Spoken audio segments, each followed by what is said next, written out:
자, 베드로전서 2장 13절부터 17절 내용 가지고 같이 오늘 말씀 나누도록 하겠습니다. 13절 14절 교독하겠습니다. 인간의 모든 제도를 주를 위하여 순종하되 혹은 위에 있는 왕이나 14절 같이 한번 읽도록 하겠습니다. 시작. 혹은 그가 악행하는 자를 징벌하고 선행하는 자를 포상하기 위하여 보낸 총독에게 하라.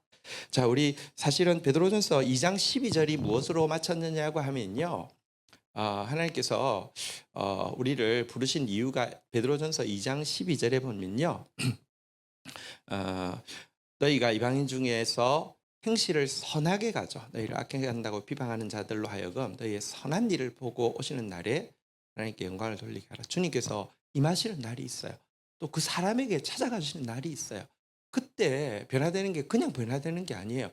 과거에는 그런 모습을 보고도 별로 대수롭지 않게 생각하거나 도리어 이렇게 받기까지 했던 사람이 하나님 뜻대로 했던 선행을 보고 그때 하나님 앞에 영광 돌리게 된다는 말인데요. 신자는 선한 일에 열심 내게 하기 위해서 선한 일 열심히 하는 특별한 백성으로 하나님께서 부르셨습니다. 선한 일 하라라고 이야기하고 나서 13절에 보니까 선한 일로 우리가 해야 될 일이 주를 위해서 제도나 왕이나 이렇게 혹은 14절에 보니까 악행하는 자를 징벌하고 선행하는 자를 포상하기 위해 세운 총독에게 하라라고 이야기하면서 기독교인이 해야 될 한 가지 중요한 선행으로 권위에 대한 순종을 이야기하고 있습니다. 특별히 13절에 보면 이것이 주를 위하여 순종하는 것이다라고 이야기했는데 이것의 의미는 주님 때문에 순종하는 것이다라는 뜻도 되고요. 또 한 가지는 예수님이 행하신 그 길을 따라가는 삶이다 이런 뜻도 됩니다. 그래서 어쨌든 예수님 하셨던 대로 우리도 권위에 대해서 순종하라 이렇게 이야기하고 있는데요. 사실 이 권위라는 것은요, 하나님께서 인간에게 주신 일반 은총입니다. 왜 권위를 주셨느냐? 우리 로마서 13장 3절부터 4절에 보면 권위를 세우신 이유를 이렇게 이야기합니다. 다스리는 자들은 선한 일에 대하여 두려움이 되지 않고 악한 일에 대하여 되나니. 보통 경찰이 오면 겁나는 것은 조폭위주로 겁나지 일반 사람들이 겁나지는 않잖아요, 그죠? 그러니까 자, 내가 권세를 두려워하지 아니하려느냐 선을 행하라 그리하면 그에게 칭찬을 받으리라. 4절 한번 볼까요? 같이 읽겠습니다. 시작. 그는 하나님의 사역자가 되어 내게 선을 베푸는 자니라. 그러나 내가 악을 행하거든 두려워하라. 그가 공연히 칼을 가지지 아니하였니 곧 하나님의 사역자가 되어 악을 행하는 자에게 진노하심을 따라 보응하는 자. 사실 이 권위라는 것은 하나님이 일반 은총 가운데 권선징악으로 사회를 유지시키기 위해서 허락하신 것이 권위와 질서다 이 말입니다. 그런 점에서 심지어 로마서 13장 1절에 이렇게 이야기를 하고 있는데요. 같이 한번 읽도록 하겠습니다. 시작. 각 사람은 위에 있는 권세들에게 복종하라. 권세는 하나님께로부터 나지 않음이 없나니 모든 권세는 다 하나님께서 정하신 바라. 이 말은 무슨 뜻일까요? 사실은요, 어쨌든 어떤 권세든지 일단 하나님께서 일반 은총적인 이유로 주셨다는 것입니다. 그러니까 권선징악을 위해서 일반 은총 가운데 주셨다는 것입니다. 물론 여기 하나님 모든 권세는 하나님께로부터 나지 않음이 없다 그랬는데 한번 물어보십시다. 사울 왕은 하나님께서 세우신 사람입니까? 하나님께서 세우신 사람이 아닙니까? 세우신 사람이에요. 근데 하나님께서 기뻐서 세우셨습니까? 마저 못해 세우셨습니까? 이스라엘 백성들이 왕을 막 원하니까 주셨죠. 소극적인 의미에서도 그렇지만 하나님이 안 세우신 건 아니에요.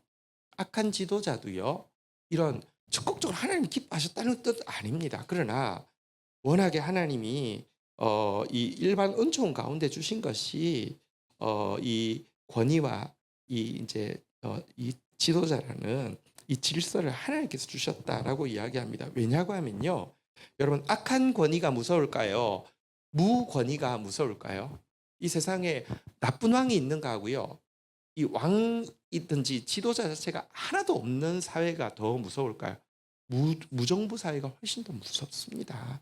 그런 점에서 권위는 하나님께서 주신 것이다. 그리고 신자가 해야 될 일은 그 권위에 대해서 존중하고 순종하는 일이다. 이렇게 이야기를 하고 있습니다. 사실 보편적으로는 대놓고 세상 권세가 악이나 죄를 옹호하지는 않습니다. 보편적으로 그렇습니다. 근데 막판으로 갈수록 점점 악과 죄에 대해서 옹호하는 세상이 될 것이라고는 성경이 경고하고 있습니다. 뭐라고 이야기하고 있냐면 계시록에 보면요. 지금까지는 막는 것이 있어서 죄와 악이 본격적으로 활동하지는 못하게 하고 있는데 마지막 순간이 되면 이 막는 것이 걷어질 것이고요. 대놓고 죄를 공공연하게 이렇게 자행하는 세상이, 그리고 또 법과 권위가 그 일을 앞장서는 세상이 될 것이라고는 이야기합니다. 그러니까 얼마나 무서운 세계일까요? 근데 어쨌든 보편적으로는 그렇게 하지 않습니다. 하지만 보편이 항상 통하는 건 아니잖아요. 여러분, 악한 권세가 있습니다. 베드로가 이 편지를 쓸 때 왕은 폭군 네로였습니다. 자, 그럼에도 불구하고 이 편지에서 1차적으로는 이 베드로의 권면대로 하나님께서 권위를 세우신 목적인 일반 은총적인 권선징악에 대해서 신뢰를 하고, 또 어쨌든 소극적이든 적극적이든 하나님 기뻐서 세웠던, 하나님 마지못해 세웠던 여러분, 사람이 자기 수준으로 이스라엘 백성들이 원해서 세워진 왕이 다윗이 될 수가 없습니다. 사람이 딱 그 수준에 맞는 사람을 선택하게 되어 있습니다. 이 부분에 대해서는 일단은 존중하고 나아가라, 이렇게 이야기를 하고 있고요. 특별히 2장 15절, 베드로 2장 15절 한번 볼까요? 같이 한번 읽도록 하겠습니다. 시작. 곧 선행으로 어리석은 사람들의 무식한 말을 막으려는 것이다. 특별히 우리가 이 선행, 다시 말하면 권위에 대한 존중의 선행으로 선행을 해야 되는 이유가 어리석은 자들이 무식한 말 하는 거 막기 위함이다라고 이야기하는데요.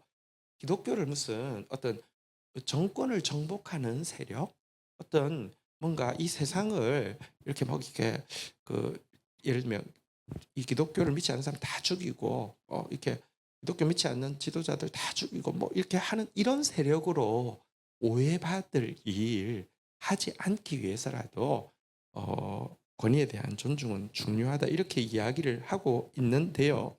한번 예수님의 길을 한번 생각해 보십시오. 예수님이 이 세상에서 하신 일은 바른 진리를 선포하는 일이었지 세상 권세를 대적하는 일은 아니었습니다. 물론 예수님이 선포하는 바른 진리가 너무나 귀에 거슬렸죠. 왜냐하면 예수님이 말씀하시는 공의와 정의, 예수님이 메시아 선언이 무엇입니까? 주 여호와의 영이 내게 임하셨으니 이는 가난한 자에게 아름다운 소식을 전하게 하려 하심이라. 이사야서의 이야기고, 이사야서 원문에 보면 정의를 행하게 하려 하심이라 이렇게 되어 있습니다. 예수님의 메시아 일성이 정의였습니다. 근데 어쨌든 그가 선포하는 바른 진리가 너무 거슬려서 세상 권세가 예수님을 대적했죠. 근데 예수님이 이렇게 대적한다고 해서 움츠러들지 않았습니다. 더 진리를 선포했지만 그렇다고 그 세상 권세와 싸우자, 투쟁하자 하지 않으셨습니다. 그 권세에 대해서 십자가로 대응하셨죠. 십자가로 대응한 것이 힘이 없어서 한 것이 아닙니다. 왜냐고 하면 여러분, 폭력으로 이기는 이김은 이김이 아니고 진정한 변화를 이룰 수 없다는 사실을 예수님이 너무 잘 아셨기 때문입니다. 마태복음 26장 52절 53절 우리 너무 잘 아는 구절이잖아요. 베드로에게 무엇이라고 이야기하셨습니까? 마태복음 26장 52절 53절 조금 밑에 있습니다. 이에 예수께서 이르시되 내 칼을 도로 칼집에 꽂으라. 칼을 가지는 자는 다 칼로 망하느니라. 한번 따라했습니다. 다 칼로 망하느니라. 폭력으로 어떤 것도 여러분 변화를 일으킬 수는 없습니다. 우리 민족 역사에 정말 존경스러운 일이 3.1 운동인데요. 그 초창기 기독교가 1%는 뭐예요? 1% 턱에도 못 미치는 기독교가 그 일제 억압 가운데 잘못됐다는 것을 교회가 반 이상의 교회 지도자들이 나서서 선언을 하되 비폭력으로 싸웠다는 것은 세계 역사상 참 이게 어떻게 합의가 되겠어요? 미쳤어요. 그렇게 하면 다 총 맞아 죽는데 누가 나가겠어요? 했는데 그걸 해냈어요. 그거는 믿음의 힘 아니면 이거는 있을 수 없는 일이에요. 어쨌든 더 큰 세계 53절 한번 볼까요? 예수님 힘이 없어서 그랬습니까? 마태복음 26장 53절 한번 읽어볼까요? 시작. 너는 내가 내 아버지께 구하여 지금 12군단 더 되는 천사를 보내시게 할 수 없는 줄 아느냐? 하나님 더 힘이 크시지만 이 세상에 완전한 기준이 있지만 세상 권세가 뭐가 잘못되고 이런 이야기하지 않고 무엇이 하나님 원하시는 것인지 이야기했고 그것에 대해서 대적할 때 굴복하지 않으셨지만 십자가로 대응하셨던 예수님의 이 방법을 쫓아가는 것이 신자의 걸음이다라고 이야기합니다. 사실 권위에 대한 불순종은 생각보다 훨씬 큰 죄입니다. 여러분, 아담이 범죄함으로 말미암아 피조 세계 전체가 저주를 받았는데 아담이 한 범죄의 핵심이 뭡니까? 간음죄를 지었습니까? 살인죄를 지었습니까? 아닙니다. 로마서 5장 19절에 보면요. 아담의 죄의 핵심을 무엇이라고 이야기합니까? 한 사람이 순종하지 않으므로 많은 사람이 죄인 된 것 같이 한 사람이 순종함으로 많은 사람이 의인 되리라. 그의 죄의 핵심은 불순종이었습니다. 그러니까 권위에 대한 불순종이라는 게 인류 전체를 저주 가운데 들어가게 한 것이고요. 또 사실 권위에 대한 불순종은 생각보다 훨씬 위험한 행동입니다. 사단이 어떤 사람 가운데서 마음껏 활동할 수 있느냐? 에베소서 2장 2절에는 이렇게 이야기하고 있습니다. 같이 한번 읽도록 하겠습니다. 시작. 그때에 너희는 그 가운데서 행하여 이 세상 풍조를 따르고 공중 권세 잡은 자를 따랐으니 곧 지금 불순종의 아들들 가운데 역사하는 영이라. 그러니까 우리가 권위에 대한 불순종이 있을 때는요, 사단이 되게 쉽게 그 안에서 역사할 수 있다라고 이야기하기 때문에 생각보다 사실은 대단히 위험한 행동이다라고 이야기합니다. 이 말이 그러나 세워진 권위에 대해서는 무조건 순종하라는 말이냐? 절대 그렇지 않습니다. 성경에서는요, 악한 지도자가 말씀에 위배되는 일을 명할 때는 목숨 걸고 따르지 않아야 되고 적극적으로 의를 이야기해야 되고 그것에 대해서 저항해야 된다고 가르칩니다. 우리가 속한 개신교를 뭐라고 이야기합니까? 프로테스탄트라고 이야기하죠. 로마 가톨릭이 잘못 갈고 있을 때 그것에 대해서 그건 잘못됐다고 이야기하는 것이 프로테스탄트입니다. 그런데 그러니까 무조건 순종하라고 이야기하지 않는데 그러나 한글 성경은 이제 왔다 갔다 번역이 돼 있기 때문에 좀 헷갈리게 돼 있지만 무조건 순종하라고 돼 있지는 않지만 복종은 해야 된다라고 이야기합니다. 그러니까 이 순종일 수도 있고 복종일 수도 있는데 이제 더 빈도가 복종이 좀 더 많아서 그런데 영어로 하면 죄송합니다. 한번 따라하겠습니다. obedience. 무조건 obedience 하라고 이야기하지 않습니다. 그러나 무조건 한번 따라하겠습니다. submission. 무조건 submission 하라고 돼 있습니다. 무슨 말이냐고 하면요. 순종은 행동의 obedience는 행동의 문제고요. submission은 태도의 문제입니다. 바울이 여러분 대제사장이 사복을 입고 와서 이렇게 우리로 치면 그냥 사복 입고 이제 슬리퍼 끌고 찍찍 와가지고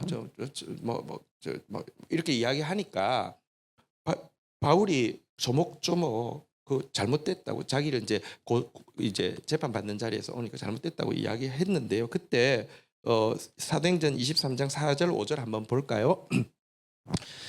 곁에 선 사람이 말하되 하나님의 대제사장을 네가 욕하느냐 이렇게 이야기하자 같이 바울의 반응을 한번 볼까요? 읽겠습니다. 시작. 바울이 이르되 형제들아 나는 그가 대제사장인 줄 알지 못하였노라. 기록하였을 때 너희 백성의 관리를 비방하지 말라 하였느니 막 찍찍 나와서 말도 안 되는 소리 하니까 이렇게 비방을 했더니 대제사장을 네가 꺼내냐 하니까 대제사장이면 대제사장답게 행동해야 저게 대제사장 뭐 이렇게 하지 않고요. 성경에 기록되었을 때 너희 백성의 관리자를 비방하지 말라 했는데 모르고 그랬습니다. 죄송합니다. 이렇게 이야기하고 있어요. 이거를 서미션이라고 하는 거예요. 그러니까 어쨌든 1차적으로 무조건 순종하라고 하지 않습니다. 서미션. 그러나 여러분 소극적이든지 어쨌거나 우리 백성 수준이 사울을 원하는 수준이어서 그렇다고 하면 그것도 하나님이 세우는 것이기 때문에 서미션은 해야 된다라고 지금 이야기하고 있는 것이고요. 이것은 국가 지도자들뿐 아니라 모든 조직은 다 권위가 있잖아요. 권위에 대해서 항상 대해야 되는 것입니다. 자매들 참 힘들겠지만 베드로전서 3장 1절부터 보면요.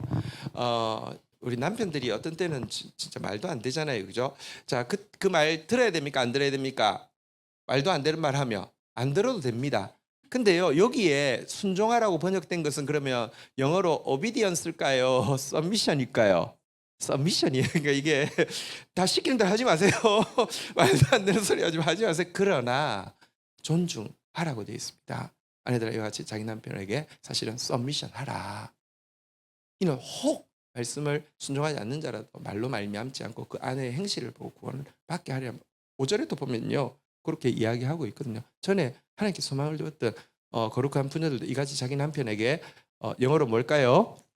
서미션함으로 자기를 단장하였느니라 이렇게 되어 있습니다. 그래서 이 1차적으로는 악한 권세라도 여러분 이렇게 존중하라 이렇게 이야기를 하고요. 또 한 가지 성경이 이야기하고 있는 것은요. 그 무엇이냐고 하면요. 그 한번 보도록 하겠습니다. 시편. 근데 여기까지는 좀 소극적이잖아요. 뭐 악해도 일단 존중은 하자. 근데 적극적인 부분도 있습니다. 한번 적극적인 대응을 한번 보겠습니다. 시편 26편 4절부터 한번 좀 볼까요? 다윗이 이렇게 이야기합니다. 허망한 사람과 같이 앉지 아니하였사오니 간사한 자와 동행하지도 아니하리이다. 여러분 다윗은 정치인이었잖아요. 그죠? 상당히 고위직이었어요. 근데 자기가 긴 시간 동안 사울 아래 있었잖아요. 그죠? 근데 그때 여러분 사울이 얼마나 악한 지도자입니까? 악한 지도자 밑에는 악한 사람이 드글드글해요. 그런데 어쨌든 다윗도 어쨌든 고위직에 있었기 때문에 얼마나 많은 합종 연행을 통해서 얘를 이용해서 내가 좀 해보려고 혹은 또 다윗에게도 기회처럼 느껴지는 일이 얼마나 많았을까요? 허망한 사람, 간사한 사람, 같이 앉지도 않고 동행하지도 않고요. 5절 한번 볼까요? 같이 한번 읽도록 하겠습니다. 시작. 내가 행악자의 집회를 미워하오니 악한 자와 같이 앉지 아니하리이다. 그런 모임이 있으면 미워하고요. 같이 앉지도 않았다라고 이야기하고 있습니다. 또 한번 볼까요? 이사야 한번 볼까요? 어떤 사람이 하나님 앞에서 마지막까지 당당 설 수 있느냐, 긍휼을 받을 수 있느냐, 오직 공의롭게 행하는 자, 정직하게 말하는 자, 토색한 재물을 가증히 여기는 자, 손을 흔들어 뇌물을 받지 아니하는 자, 귀를 막아 피 흘리려는 꾀를 듣지 않는 자, 눈을 감아 악을 보지 아니하는 자. 16절 한번 읽어볼까요? 시작. 그는 높은 곳에 거하리니 견고한 바위가 그의 요새가 되며 그의 양식은 공급되고 그의 물은 끊어지지 아니하리라. 여기 보면요, 어쨌든 악인의 집회를 미워하고요. 그리고 이 그 악에 대해서는요, 귀를 막고 눈을 감으려고 하고 가증히 여기고 이런 모습을 가져야 된다라고 이야기합니다. 여러분 사실 이 권위에 모든 권위가 하나님께부터 났다. 권위에 순종하라 이 말을 악용하는 모습은 성경 전체로 보면 정말 잘못된 것입니다. 여러분 전두환이 1980년도에 광주에서 수많은 사람을 학살했잖아요. 그죠? 5.18 때. 8월 9일 날 롯데 호텔에서요. 국가 조창기도회를 그때 아직까지 대통령 아직 안 돼. 그러니까 그때가 대통령 되기 전인가요? 그러니까 저기 뭐 위원 무슨 그인가요? 국가 조찬기도회라고 해가지고요. 우리나라 유명한 기독교 목사들 다 모여서 그 사람을 축복하고 하나님의 목적. 다윗이면 이사야면 이 모습 보고 권위에 순종하고 훌륭하다라고 이야기했을까요? 이건 정말 그 집회를요, 그런 집회 미워하고 가증히 여기라는 것이 성경의 가르침입니다. 그래서는 안 됩니다. 권위를 존중하라는 게 다시 이야기합니다. 하나님이 일반 은총 때문에 주신 것이고 또 하나님이 기뻐서 주신 것이 아니어도 인간의 수준 때문에 주신 것이어서 그리고 또 권위에 불순종하는 것이 악한 권위라도 그것에 불순종하는 것이 여러분 얼마나 위험한 일인지 아시기 때문에 순종하라고 하신 것이지 그리고 다시 말해서 서미션 하라고 하신 것이지 그거에 동참해서 이익을 얻으려고 하는 행동 절대 합당하지 않습니다. 또 한 가지는요.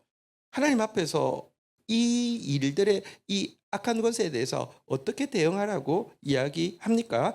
우리 로마서 12장 19절 한번 같이 읽어볼까요? 같이 한번 읽도록 하겠습니다. 읽겠습니다. 시작.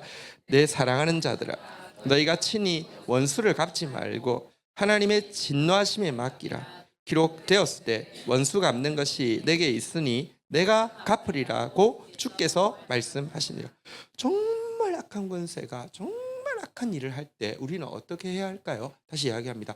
칼로 여러분 선자는 칼로 다 망한다 그랬습니다. 폭력은 하나님의 방법이 아닙니다. 근데 사실은요, 악한 권세에 대해서 우리가 무장하고 우리를 지키자. 여러분 베너나 이런 데도 보면 기독교 공동체가 막 너무 바로 네로가 막 너무 학살하고 하니까 무장하고 지키자라는 세력들이 있었어요. 근데 노사도 베드로가 아니라고, 잡혀가면 잡혀가고 죽이면 죽고 그게 하나님의 방법이라고 이렇게 이야기하고 있는데, 그럴 수 있었던 것은요, 지금 나를 죽이려거나 악한 권세보다 훨씬 더 거신 하나님의 권위를 알기 때문입니다. 하나님의 진노하심이 내가 응징하는 것보다, 리벤지하는 것보다 훨씬 더 무섭다는 것을 알기 때문에 하나님께 기도로 맡기라 이렇게 이야기를 하고 있는데요. 이 부분에 대해서는 조금 더 밑에 부분에 조금 더 설명이 있어서 밑에 이제 오늘 마지막 본문 마지막 절을 읽고 하도록 하겠습니다. 베드로전서 2장 16절 17절 거듭하도록 하겠습니다. 너희는 자유가 있으나 그 자유로 악을 가리는 데 쓰지 말고 오직 하나님의 종과 같이 하라. 17절 읽도록 하겠습니다. 시작. 무사람을 공경하며 형제를 사랑하며 하나님을 두려워하며 왕을 존대하라. 16절 먼저 보도록 하겠습니다. 우리는 자유가 있는 존재입니다. 우리 옆에 분들에게 한번 자기 소개하겠습니다. 나는 자유인입니다. 여러분 로마 시대에는요, 사람들끼리 통성명을 합니다. 민증가 뭐 이런 게 아니고요. 뭐라고 하냐면 나는 자유인입니다 이러면 대박입니다. 왜냐하면 나는 자유인입니다의 반대말은 무슨 말이죠? 나는 노예입니다 이거거든요. 로마 사회에서 노예 비율이 70%가 넘었거든요. 그래서 근데 멀쩡해 보여도요, 노예도 하도 다양한 일들이 있었어요. 뭐 대학 교수도 노예가 있으니까요. 그러니까 딱 민증 깔 때 나는 자유인입니다. 이거 대박이거든요. 자 우리 옆에 분하고 한 번 더 하겠습니다. 당신은 자유인입니까? 시작. 당신도 자유인입니까? 시작. 우리 자유인이에요. 무슨 말이냐고 하면요, 이제 더 이상 사단의 종 아니에요. 죄를 지은 자는 사망이라는 이 법의 조문을 가지고 우리를 항상 쫓아다니면서 위협하는 사단의 종이 아닙니다. 또 우리가 자유자라는 말은요, 우리가 이제 사단의 종에서 하나님의 종으로만 바뀌고 여전히 하나님 앞에서 두려워할 존재냐, 정확하게 이야기하면 우리는 하나님 앞에서도요 두려워하는 종의 영이 아니라 하나님을 아빠 아버지라 부르는 자녀의 영을 받았다라고 이야기하고 있습니다. 여러분 종은 항상 항상 두려워해야 되지만 자유가 별로 없지만, 자녀는요 자유가 있어요. 자녀가 말할 때마다 아버님 뭘 좀 해도 되겠습니까? 냉장고 열 때마다 어머님 제가 냉장고를 좀 열어도 되겠습니까? 그 굉장히 문제가 있는 거예요. 우리 예린이나 그러지 않죠? 자연스럽게 열죠. 그러니까 우리에게는 자유가 있습니다. 그런데 이야기하는 것이 이 자유를 여러분 악을 가리는 데 쓰지 말고, 다시 말하면 자유 있다고 해서 죄를 마음껏 지어도 된다거나, 혹은 죄 짓고 나서 하나님 뭐 잘못했어요 용서해 주세요 자유, 이때에만 그 카드를 쓰지 말고 우리에게 주어진 자유를 가지고 하나님 봉사할 수 있는 하나님의 봉사자의 기회를 삼으라 이렇게 이야기합니다. 그런 점에서 한번 따라하겠습니다. 우리 옆 사람에게 한 번 더 인사하겠습니다. 그런데 나는 하나님의 종입니다. 시작. 자유가 없다는 게 아니라 하나님을 봉사하는 특권에 내 주어진 자유를 올인하겠다는 것이 하나님의 종이라는 것입니다. 근데 하나님의 종이라는 게 뭘까요? 여러분 목사가 내가 하나님의 종이네 하면서 나중에는 기도 시간에 하나님의 종이라고 했다고 막 불호를 내리고, 주의 사자 당회장 목사님 이렇게 불러야지 주의 종 뭐 이랬다고 뭐 불호령이 내리고, 미쳤습니까?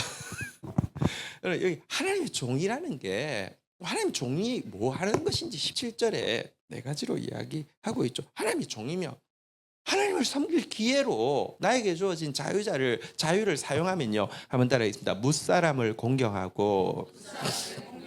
여러분, 예수님께서 사람들 만나면 반말 찍찍하고 일 시키고 하셨겠어요? 잃어버린 한 마리 양을 99마리보다 귀중히 여기시는 분이 예수님이잖아요. 그럼 하나님의 종이면요, 예수님의 종이면요. 다시 한번 따라했습니다. 무사람을 공경하고.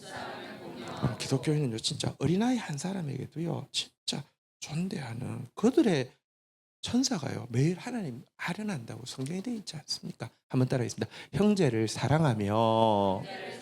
우리 베드로 전서를 통해서 이번 주 GT를 통해서 알게 된 게 무엇입니까? 거룩의 열매가 뭐예요? 형제를 변함없이 사랑할 수 있는 것. 그게 거룩이에요. 거룩한 채 하는 게 아니에요. 거룩한 사람만 형제를 변함없이 사랑할 수 있어요. 한번 따라하겠습니다. 하나님을 두려워하며. 여기 말하는 두려움은 경외인데요. 경외라는 것은요, 벌벌 떠는 게 아니라요, 두려운데 친밀하고요, 떠는데 기뻐하는 상태를 경외라고 하잖아요. 하나님 경외하고요. 근데 하나님 경외하게 되면 나타나는 또 하나의 반응이 지금까지 문맥에 쭉 이어왔죠. 한번 따라했습니다. 왕을 존대하라. 존중하라는 것이죠. 썸미션 하라는 것이죠. 왜 그럴까요? 여러분, 앞에서도 이야기했지만 하나님께 악한 권세가 정말 잘못하면 하나님께 맡기라고 했잖아요. 하나님의 종이 하나님을 더 경외하기 때문에 왕을 존대하면서 맡기는 행위를 우리 마지막으로 성경에서 한번 보고 마치겠습니다. 유다서 1장 한번 보도록 하겠습니다. 8절 보겠습니다. 그런데 꿈꾸는 이 사람들도, 그러니까 악한 자들, 이단자들, 이런 사람들, 그와 같이 육체를 더럽히며, 한번 따라하겠습니다. 권위를 업신여기며 영광을 비방하는도다. 비판하는 것은요, 비판력을 가지는 건 되게 중요합니다. 분별력이니까요. 그런데요, 비판만 하는 사람이 있습니다. 권위 업신여기는 재미로, 영광 비방하는 재미로 사는 사람이 있습니다. 그거는 여러분 전혀 거룩한 게 아닙니다. 그거는 지혜로운 것도 아닙니다. 짐승도 이렇게 인간의 타락한 본성이요, 선악과를 먹은 거죠. 선악과가 뭔지 아세요? 항상 시시비비 가리는 거예요. 권위를 업신여기고 영광을 비방하는데요. 그런데 9절 한번 볼까요? 같이 한번 읽도록 하겠습니다. 시작. 천사장 미가엘이 모세의 시체에 관하여 마귀와 다투어 변론할 때 감히 비방하는 판결을 내리지 못하고 다만 말하되 주께서 너를 꾸짖으시기를 원하노라. 여기요, 미가엘이요, 이렇게 사탄과 변론을 합니다. 이제 모세의 시체건에 대해서 막 변론을 할 때, 이것이 막 하나님을 모독하고 막, 평생을 하나님 위해서 모세를 시체도 못 잡게 한다고, 이런 잔인한 주인이 어디 있어? 단물 다 빼먹고, 근데 그럴 줄 알았지 하면서 막 하나님을 저주하는 막 말을 해요. 근데 한번 생각해 보세요. 사탄하고, 그러니까 보통 루시퍼라고 이야기하는데, 루시퍼 자체는 빛이라는 뜻이에요. 그러니까 그 자체가 이름은 아닌데, 이사야서에 보면 이제 계명성, 그러니까 빛나는 계명성이었는데 타락했다는 말이, 그러니까 루시퍼라는 게 계명성이라는 뜻이에요. 근데 보통 이제 이야기하니까, 자, 루시퍼하고 미가엘하고 계급이 어때요? 거의 비슷한 것 같았어요. 그러니까 이건 천사장이고요. 루시퍼는 여기 성가대장이고요. 천사장이고요. 어쨌든 비슷해요. 근데 이게 이제 모세의 시체에 대해서 이야기를 하는데, 이게 막 하나님을 모독하면서 온갖 험한 말을 해요. 그러면 미가엘이 거의 동급이었던 것 같아요. 그러면 야, 저기 너 한 붙자. 계급장 뗄 필요도 없다. 계급이 같으니까요. 너 한번 붙자. 너 죽을래? 너 뒤질래? 너 이럴 수 있잖아요, 그죠? 근데 미가엘이요, 여러분, 쫄아서도 아니고 정의심이 없어서도 아니고요. 미가엘이 뭐라고 이야기했습니까? 한번 따라하겠습니다. 주께서 너를 꾸짖으시기 원하노라. 왜 그랬어요? 쫄보여서 그랬어요? 아니에요. 자기는 하나님의 종이고요, 하나님은 자기보다 훨씬 크시고, 훨씬 하나님의 진노는 훨씬 무서운 것을 알기 때문에, 내가 너 죽을래 한다고 죽지도 않지만 여러분 하나님이 진노하면 훨씬 무섭기 때문에 이렇게 했던 거예요. 이게 권위와 질서를 아는 사람, 다시 말하면 진짜 하나님의 종이 행하는 모습입니다. 우리가 이 세상을 살아가고 있는데요. 정말 악한 세상을 살아가고 있을 때 참 그리스도인들로서 참 바르게 처신하기가 참 어렵습니다. 또 많은 그리스도인들이 도리어 아까 전도한 때 조창기도 이야기했지만 도리어 그런 식으로 하나님의 성경 구절을 호도화해서 악용하는 시대이기 때문에 더 어렵습니다. 그러나 성경의 원리는 분명합니다. 존중하라는 것이 성경의 원리였고요. 1차적으로 서미션하라는 것이 성경의 원리였고요. 폭력으로 이길 수 있다고 하는 것 착각입니다. 폭력으로는 아무것도 얻을 수 있는 것이 없습니다. 세 번째, 악을 그러나 분별력 없이 악에 동참해서는 안 됩니다. 악한 자의 집회를 미워하고 가증히 여기는 자세가 기독교인에게 분명히 있어야 합니다. 마지막으로는 더 크신 하나님을 알기 때문에 하나님께 맡기는 자세가 신자가 이 악한 세상 가운데서 살아가야 되는 모습이다. 이렇게 이야기하고 있습니다. 자, 이 말씀 가지고 또 우리가 오늘 찬양하고 기도하고 특별히 또 나라를 위해서도 같이 기도하고 나아가야 하겠습니다. 우리 같이 찬양하겠습니다.